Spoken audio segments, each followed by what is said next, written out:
आप सबको विदित है, मालूम है कि 14वीं विधानसभा का ये चौथा सत्र जो था वो धर्मशाला में तपोवन में यहाँ आयोजित हुआ। ये विंटर सेशन था और ये जो है इससे पहले 17 और ये 18वां तपोवन में सेशन हुआ है। और अभी मैं सदन को भी जानकारी दे रहा था और मैं आपसे भी ये कहना चाहूँगा कि सदन की टोटल कार्रवाई 33 घंटे के करीब चली और इसकी जो प्रोडक्टिविटी है वो 130% रही है। यानी जो 5 दिनों में जो अलॉटेड टाइम था विधानसभा को, उससे ज़्यादा काम विधानसभा में हुआ है। और विभिन्न प्रकार के मुद्दे जो हिमाचल प्रदेश की जनता से जुड़े थे, पक्ष के द्वारा विपक्ष के द्वारा जो भी सदन में लाए गए, उन सारे विषयों को विधानसभा सचिवालय ने कोशिश कर जो है उसको चर्चा में लाया और बहुत सार्थक चर्चा हुई।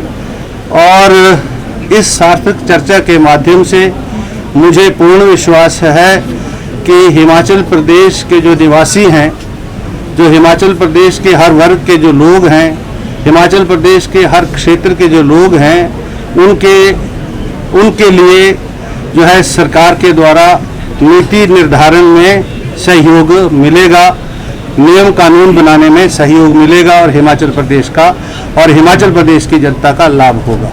ये कुछ बातें मैं आपके समक्ष कहना चाह रहा था। और आप में से बहुत सारे साथी जो थे वो अंदर भी थे और बाहर से भी आपने विधानसभा के परिसर के अंदर और विधानसभा के परिसर के बाद जो भी विषय आए उनको हिमाचल प्रदेश के जन जन तक पहुंचाने का काम किया है। आप सबका भी, इलेक्ट्रॉनिक्स और प्रिंट मीडिया के सभी साथियों का भी बहुत बहुत आभार, धन्यवाद है। चार बैठकें कम हुई है इस बार, तो क्या वो नेक्स्ट में ऐड होगी? आप मैंने आपसे कहा कि हमारी प्रोडक्टिविटी 136% रही और आज अंदर माननीय मुख्यमंत्री बोल रहे थे कि अगर आवश्यकता पड़ी और प्रतिपक्ष चाहे तो हम एक दिन के लिए सदन को बढ़ा सकते हैं।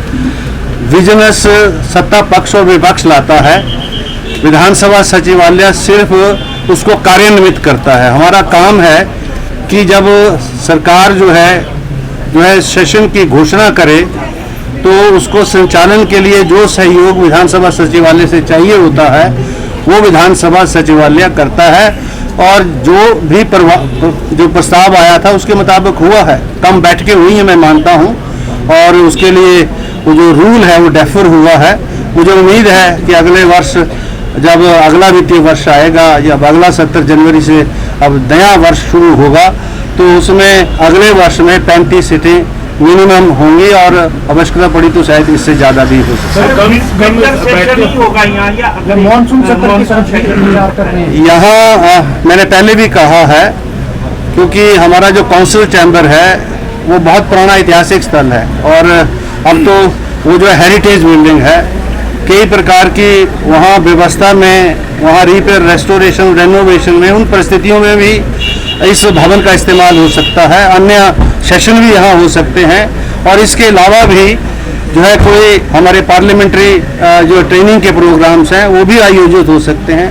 युवाओं की संसद भी हो सकती है, महिलाओं की संसद भी हो सकती है, जैसे हमने बच्चों की विधानसभा शिमला में जून महीने में करवाई थी। तो इन सब विषयों के ऊपर हम सोच रहे हैं। बैठकें कम हुई, इसकी बड़ी वजह क्या है? अब मैंने पहले ये कहा कि जो है 31 हुई हैं, 31 कोई कम नहीं है। मतलब हमारे पड़ोसी जो